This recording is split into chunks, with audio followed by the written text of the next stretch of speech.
headed to the field now to deliver our ceremonial first pitch. Seahawk head coach Mike Macdonald. It's been awesome. Just every interaction I've had with every fan, every 12 out there. And I feel like the Seahawks, they quietly had the perfect offseason. You can feel it, it's inspiring. And remaking their roster on the fly like this, they not only brought in the championship caliber, but also ones that complement. So I really appreciate the support. Great pitch. Good luck in your upcoming season with the Seahawks. The guys are bought in. They're freaking working really, really hard. And I'm really excited just to build it and go from here. When you're trying to put this thing together, it's a huge pie. We want to be able to establish our identity, be a strong, tough, physical football team. That's what we want it to look like.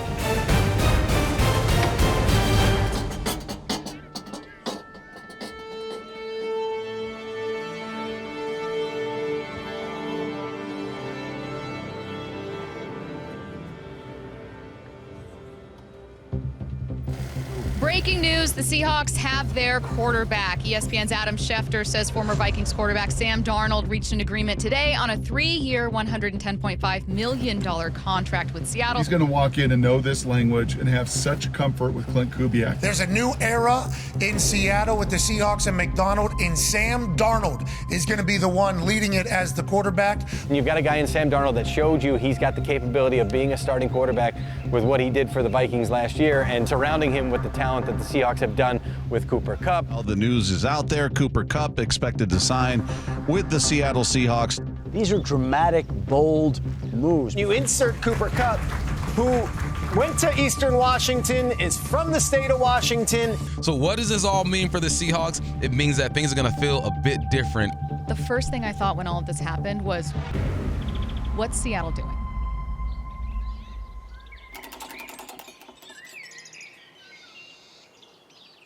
There have been so many big moves that have been made so far. Seattle, no longer the home of Ty Lockett. He has been released by the Seattle Seahawks. He put out a very long letter to Seattle. He's obviously synonymous with that place for a lot of great This one is a sentimental one. You and I both feel for this one. Tyler Lockett gone. He was just a total package. Openness, separation, route running, hands, football IQ. Really special player. And now Tom Pelissero from NFL Network, The Arrow, is reporting that DK Metcalf has requested a trade. We had the Tyler Lockett news for like 10 minutes, and then the DK stuff broke. This is big news for the NFL, for him asking out. There was discussions, DK and I were having a lot of personal discussions. I thought we could fix it, handle it, whatever it was. At the end of the day, it was a no, and he wanted to be traded. Ty Lockett gone. Yep. DK Metcalf going to be gone. It's only a matter of time before that is a whole new, operation. You're losing your fan favorites here, potentially. So you're going to have to rebuild. Like, that is going to have to be an actual thing. We'll be keeping our eyes on that. There you got a whole new vibe, probably a whole new culture, a whole new team. Just moments ago, the Seattle Seahawks have agreed to terms with the Las Vegas Raiders on a blockbuster trade, sending their starting quarterback, Geno Smith, a two-time Pro Bowler, to Las Vegas. It became apparent that we weren't going to be able to get a deal done. We had several guys we were interested in, made the trade, and were able to get the guy at the top of the list. Geno Smith turned into the type of quarterback that Seattle bet he would become. Wound up being a Pro Bowl quarterback, and they trade him to the Raiders for a third-round pick and then go sign Sam Darnold. So you get a quarterback and you get an extra third-round pick. These are moves that the Seahawks and John Schneider obviously felt would give this team a better chance to win moving forward. Wow, this is exciting. This is full house. This is great. Really excited to introduce Sam Darnold as our new quarterback, and we got a lot of people in our building that have a history with Sam, that have a lot of respect for him as a person. Going into my 8th year, you hear a lot about what the good organizations are, what the bad ones are, and for me, this was always, no matter who you talk to that had been to Seattle, this was always a great spot to play.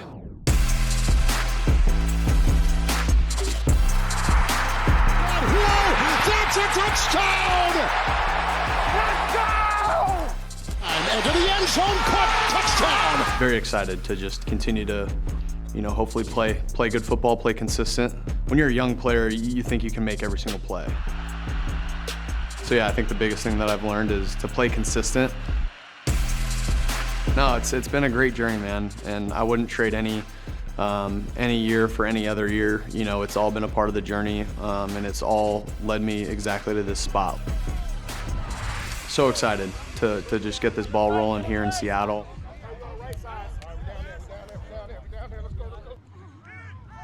I think that the calculus on the quarterback change makes a ton of sense. Making the bold decision to move on from a guy in Geno Smith who they were willing to commit to him.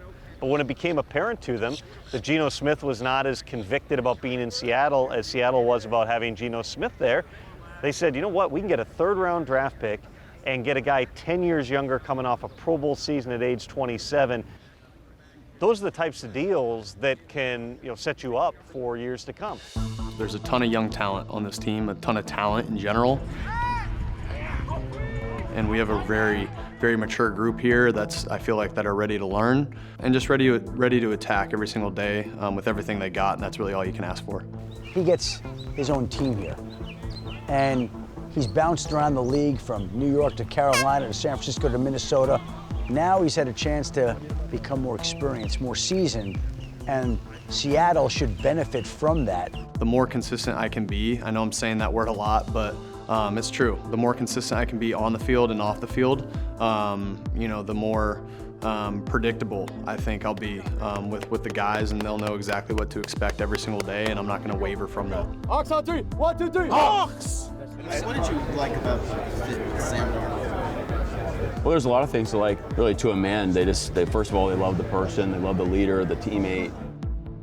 Come from all these different angles, from people in the building that have worked with him, even all the way back to his USC days. And Clinton had a previous relationship with him too, so you're relying on him as well. Clint's a great dude, and I'm very thankful for him for obviously the time that he spent with me in San Francisco. He helped me a ton. This is a great day for us, the Seahawks. I'm here to introduce Clint Kubiak as our new offensive coordinator. All right, thanks, Mike. When you're hiring the leader of your offense, the person is really, really important. Clint is the person, as the man of really high integrity, high character, passion for the game, passion for his players, humility. Just really respect Clint as a person. Apple doesn't fall far from the tree with his dad, who I worked with for a year, and just a passion for the game, a passion for developing his players. Just have a lot of respect for Clint. Playing here is one of the loudest stadiums in the NFL. Obviously playing here in my Minnesota days, in Denver and San Francisco, always a really tough crowd to play against. The silent count's always a huge part of the game planning process. A lot of excitement to get to play here on the home side of it. The number one thing is that you better have more than one way to win. We're going to have an identity. It's important that we can run the football, that we're successful throwing teams, and we have to communicate that to the offense, how important it is to win as a team. Clint Kubiak, your brand new OC, joining us right now in studio live from Virginia Mason Athletic Center. I really enjoyed watching your film from last year. Just a blue-collar kind of guy, someone you want to work for, work with. Very cut and dry about what he wants, what he asks for out of his players. Just excited to be able to play within his system. And we got to find out what our guys do well.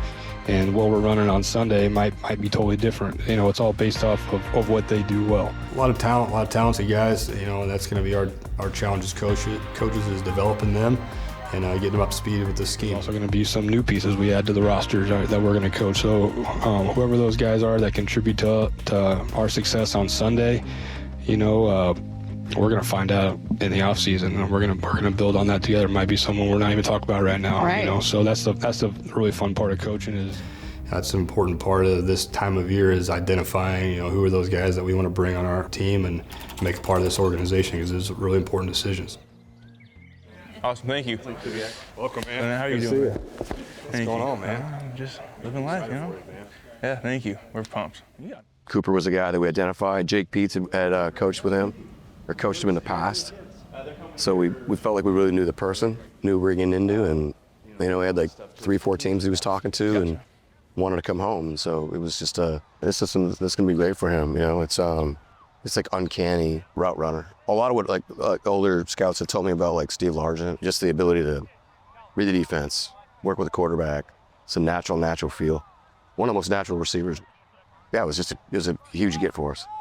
If you would have said, look, we're going to release Tyler Lockett, who would be a guy that could maybe replace him? That would be Cooper Kupp. Yeah. And that's pretty high praise. We love Tyler here. Tyler Lockett's gone, DK Metcalf's gone, Sam Darnold throwing to Cooper Kupp. For the Seattle Seahawks, I kind of think it's a smart bet. You know, I've been playing football for near 23 years now, and the arena's changed, the excitement around it changes, but I've loved the game the same from the first time that I stepped on the field to now. Cooper Kupp! Oh, what a grab with a hand! That's Cooper Kupp! I really think it's just been a God-given joy for playing football, and so, you know, my motivation ultimately at the end of the day is just to bring glory to him. When that focus is number one, that's when I'm at my best, and that's when I'm enjoying football the most. And then as you get older, your life changes, and you get married, you have a family, and you know that inspiration, that perspective, I think that I get offered from my family. And I think that's one of the biggest things. We're so excited to be back, you know, in the state that we grew up in. We just know that the community that we were going to get put in was, you know, a big part of why we were being moved. And that's community, obviously, with the team. It's the community with the city. We're so excited to be able to, you know, integrate into that. Yeah, we're so excited to see how that community comes together and what it looks like, and being able to invest back into those people as well. I've talked a lot about memories and experiences. I mean, that's kind of what football is, right? It's like it's remembering all those big moments. And we're walking through the halls back here. It's like looking at these photos of iconic, I mean, just moments in games and being able to recognize, like, man, I remember where I was when that happened and that moment happened. And yeah, one of my first games, I came over here to watch the Green Bay Packers play against Seattle on a very blizzardy, snowy night. This is the first time that we have had frozen precipitation, or in this case now snow showers. It started to sleet earlier. It's also the coldest game in the history of Quest Field. Sean Alexander went off for a huge game. And Alexander has run for 201 yards. In this game, he looks like the MVP he was last year. It was a really cool experience. I grew up a Seattle fan until I found out bedtime was when the game ended. And then it was like, then I wanted overtime always. The 12s and the fanaticism that like the 12s embody, and we obviously knew about it growing up, and then had to deal with it for the last 8 years of having to, like, you know, okay, we're going up to Seattle and you're going to have to deal with the incredible but crazy environment that's created here. At least for now, just across the league, people know you're going to come to Seattle, it's going to be loud, it's going to be crazy. So now be a part of it and have that behind you, that's going to be a really cool thing. You know, I'm really looking forward to that, and it's a really cool thing to be able to be a part of. It's a special thing, this whole full circle moment of being able to come back here and be a part of things in Washington State, so it's a really cool thing.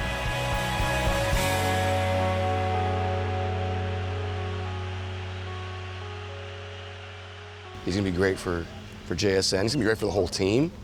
But, you know, you think about a guy like JSN, it's like the guy's just, like, whatever he says is the ultimate worker. So working in the middle of the field, like I said, setting people up. Those two guys working with each other are going to be really hard to defend with the tight splits and everything. I was very lucky early on in my career to have those guys that took me under their wing and taught me how things worked and gave me those tips and tricks and techniques and things like that. And it's been something where I've wanted to also pass that along. Yes, love watching you, man.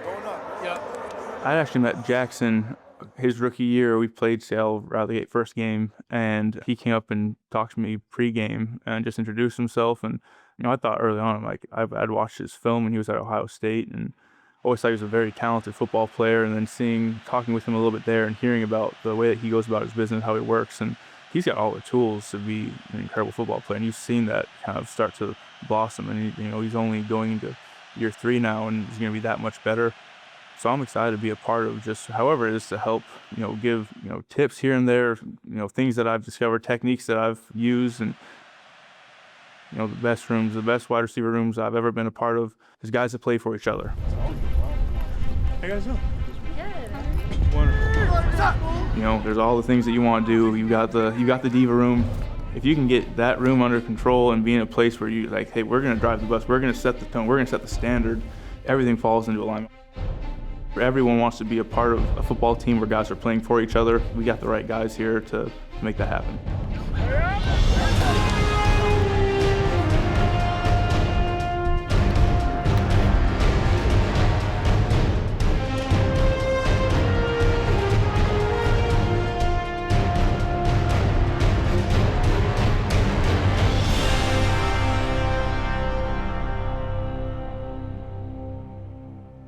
They're pillars for our football team. We knew they were going to be good, right?